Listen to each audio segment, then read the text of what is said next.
छोटू बिन अकेले जियबुए आरती, कैसे छोटू बिन अकेले जियबुए आरती। भाई बाप तोहर मिलके हो सजवले आरती, भाई बाप तोहर मिलके हो सजवले आरती। कैसे छोटू बिन अकेले जियबुए आरती, प्यार कैला के सजा कैसन दिहले बेदर्दी।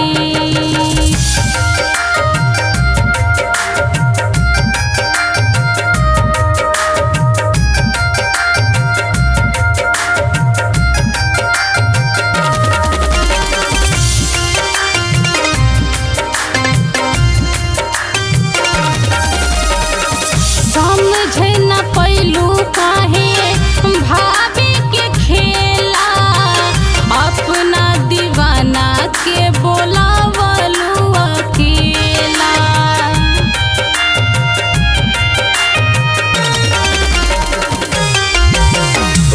जियबू जिंदगिया अब तू केकरा सहारे, जान सीज चाहे वाला दुनिया में न बाले।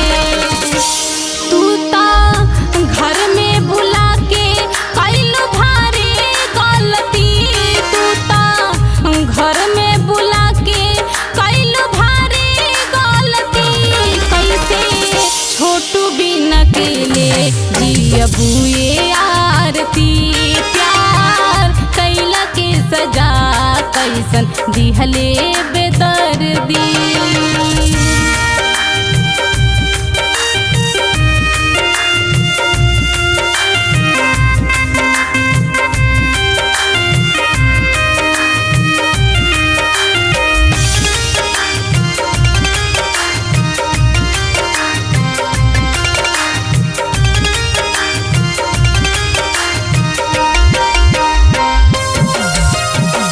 दोहरा के पावेला ना लिहल मौत के, छाती पीट के रोबू कितनो आई है ना लौट के।